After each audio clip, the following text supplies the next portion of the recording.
നമസ്കാരം,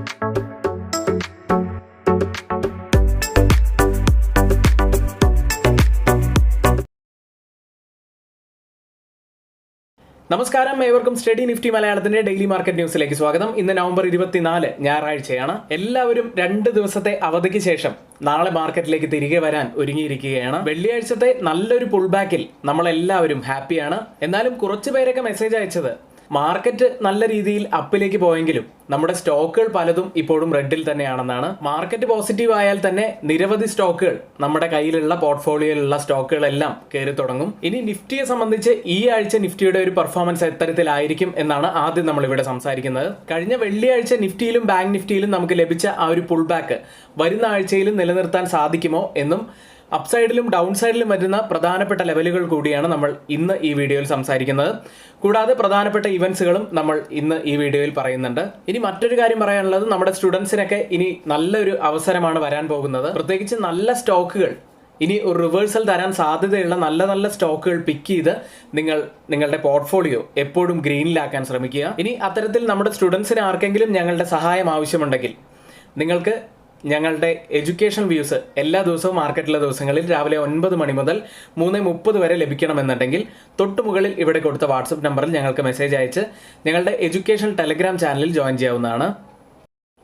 അടുത്തതായി നിഫ്റ്റിയുടെയും ബാങ്ക് നിഫ്റ്റിയുടെയും വരുന്ന ആഴ്ചയിലെ പ്രധാനപ്പെട്ട ലെവലുകളാണ് നമ്മൾ നോക്കാൻ പോകുന്നത്. ഇനി എത്തരത്തിലായിരിക്കും പെർഫോം ചെയ്യാൻ സാധ്യതയുള്ളത് എന്ന് പറയുന്നുണ്ട്. കഴിഞ്ഞ ആഴ്ച നിഫ്റ്റിയിൽ ഒരു പുൾ ബാക്ക് കാണാൻ സാധിച്ചിരുന്നു. കഴിഞ്ഞ 2 ആഴ്ചയിലും ബിയറിഷ് വോളിയം കുറഞ്ഞു വരുന്നു എന്ന് നമ്മൾ പറഞ്ഞിരുന്നതാണ്. കൂടാതെ നിഫ്റ്റി കഴിഞ്ഞ ആഴ്ച പ്രധാനപ്പെട്ട ഒരു സപ്പോർട്ട് സോണിലാണ്. അവിടെ നിന്നും ഒരു ബൗൺസ് ബാക്ക് ലഭിക്കാനുള്ള സാധ്യതയുണ്ട് എന്ന് കഴിഞ്ഞ ഞായറാഴ്ചത്തെ വീഡിയോയിൽ നമ്മൾ പറഞ്ഞതാണ്. ഇപ്പോൾ ഈ ഞായറാഴ്ച എത്തി നിൽക്കുമ്പോൾ ഒരു ക്ലിയർ ആയിട്ടുള്ള ഒരു റിവേഴ്സൽ നമുക്ക് ലഭിച്ചിട്ടുണ്ട്. അപ്പോൾ കഴിഞ്ഞ ആഴ്ചത്തെ വീഡിയോ കണ്ടവർക്ക് ഈ ഒരു റിവേഴ്സൽ കൃത്യമായി തന്നെ ക്യാച്ച് ചെയ്യാൻ കഴിയുമായിരുന്നു. ഇനി കഴിഞ്ഞ ആഴ്ച 1.59% നിഫ്റ്റി ഉയർന്നത്. കഴിഞ്ഞ വെള്ളിയാഴ്ചയാണ് ഒരു സ്ട്രോങ് റിവേഴ്സൽ ലഭിച്ചത്. ഡെയിലി ക്യാൻഡിൽ ഒരു ചെറിയ അപ്പർ ലോവർ വിക്കോട് കൂടിയ ഒരു വലിയ ബുൾ ക്യാൻഡിലാണ് ഫോം ആയിരിക്കുന്നത്. ഇനി വീക്ക്ലി ക്യാൻഡിൽ പരിശോധിക്കുകയാണെങ്കിൽ ചെറിയ ലോവർ വിക്കോട് കൂടിയ ഒരു ബുൾ ക്യാൻഡിൽ തന്നെയാണ് ഡെയിലി ചാർട്ടിൽ ഫോം ആയിരിക്കുന്നത്. ഇനി കഴിഞ്ഞ വെള്ളിയാഴ്ചയിലെയും കഴിഞ്ഞ ആഴ്ചയിലും വീക്ക്ലി ക്യാൻഡിലും അതുപോലെ നല്ല വോളിയം കൂടിയുള്ളത് നല്ല പ്രതീക്ഷ നൽകുന്നുണ്ട്. കഴിഞ്ഞ ആഴ്ച നിഫ്റ്റിയിൽ നിന്നും ആ ഒരു 50 വീക്ക് EMA ഉള്ള ഒരു സപ്പോർട്ട് സോണിന് അരികെ നിന്നാണ് നമുക്കൊരു പുൾ ബാക്ക് ലഭിച്ചത്. കൂടാതെ കഴിഞ്ഞ വീക്കിലെ ഒരു ഹാമർ ക്യാൻഡിലിന് സമാനമായ ക്യാൻഡിലാണ് വീക്ക്ലി ചാർട്ടിൽ ഫോം ആയിരിക്കുന്നത്. ഇത് രണ്ടും നമുക്ക് റിവേഴ്സലിനുള്ള സാധ്യതകൾ കാണിച്ചു തരുന്നുണ്ട്.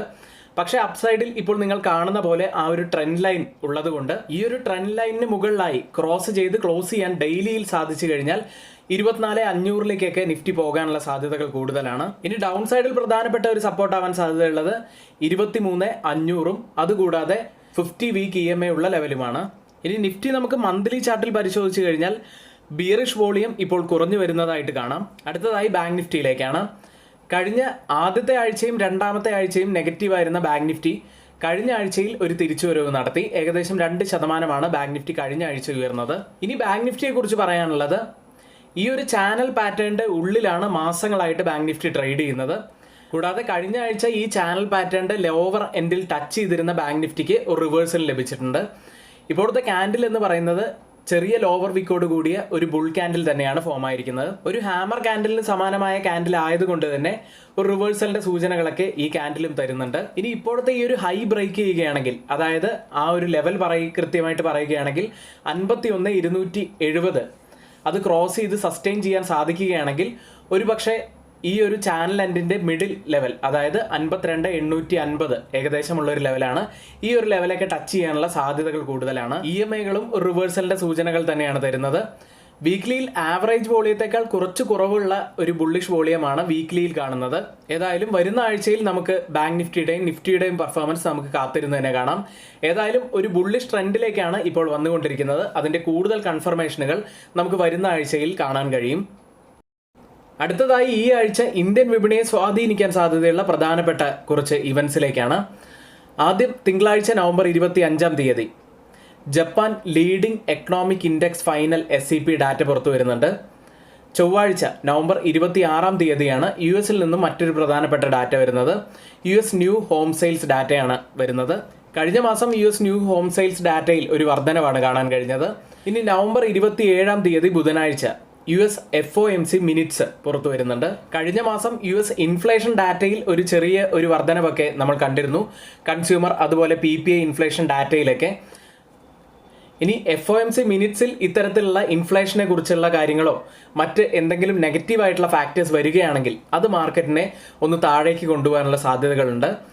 ഇനി അന്നേ ദിവസം തന്നെ US initial jobless claims data പുറത്തു വരും. നവംബർ 28-ാം തീയതിയാണ് മറ്റൊരു ഇമ്പോർട്ടൻ്റ് ആയിട്ടുള്ള ഇവൻറ്റ് ECB, യൂറോപ്യൻ സെൻട്രൽ ബാങ്കിൻ്റെ ഭാഗത്തു നിന്ന് നടക്കുന്നത്. ECB ജനറൽ കൗൺസിൽ മീറ്റിംഗ് ആണ്. നവംബർ 29-ാം തീയതിയാണ് ഇന്ത്യയെ സംബന്ധിച്ച് വരുന്ന രണ്ട് ഇമ്പോർട്ടൻ്റ് ആയിട്ടുള്ള factors events. GDP growth rate പുറത്തു വരും. GDP ഗ്രോത്ത് റേറ്റിനെ കുറിച്ച് പറയുകയാണെങ്കിൽ ജൂൺ മാസത്തിൽ ഒരു ഇടിവാണ് നമുക്ക് ഗ്രോത്ത് റേറ്റിൽ കാണാൻ സാധിച്ചത്. CPI ഇൻഫ്ലേഷനൊക്കെ 14 മാസത്തെ ഉയർന്ന നിലയിൽ നിൽക്കുന്ന ഈ ഒരു സാഹചര്യത്തിൽ GDP വളർച്ച എത്തരത്തിലായിരിക്കും എന്നതിനെക്കുറിച്ച് നമ്മുടെ മാർക്കറ്റ് കീനായി തന്നെ വാച്ച് ചെയ്യാൻ സാധ്യതയുണ്ട്. അന്ന് തന്നെ ഫിസ്ക്കൽ ഡെഫിസിറ്റ് ഡാറ്റയും ഇന്ത്യയുടെ ഭാഗത്തു നിന്നും പുറത്തു വരുന്നു. ഇനി ഇന്ത്യൻ വിപണിയെ ബാധിക്കാൻ സാധ്യതയുള്ള ബുധനാഴ്ച വരുന്ന മിനിറ്റ്സും അതുപോലെ വെള്ളിയാഴ്ച വരുന്ന GDP ഗ്രോത്ത് റേറ്റും ഫിസ്ക്കൽ ഡെഫിസിറ്റ് ഡാറ്റയുമായിരിക്കും. ഇനി GDP ഗ്രോത്ത് റേറ്റിൻ്റെ ഒക്കെ ഒരു ഇമ്പാക്റ്റ് അടുത്ത തിങ്കളാഴ്ചയായിരിക്കും നമുക്ക് പ്രതീക്ഷിക്കാൻ കഴിയുക. ഈ ആഴ്ച എല്ലാവർക്കും ഒരു പോസിറ്റീവ് വീക്ക് ആയിരിക്കട്ടെ എന്നും എല്ലാവരുടെയും പോർട്ട്ഫോളിയോ ഈ വരുന്ന ആഴ്ച ഗ്രീനിൽ നിൽക്കട്ടെ എന്നും ആശംസിച്ചുകൊണ്ട് ഇന്നത്തെ ഈ ആഴ്ചയിലെ ഈ വീഡിയോ ഇവിടെ പൂർത്തിയാവുന്നു. നാളെ വീണ്ടും കാണാം. ഏവർക്കും നന്ദി.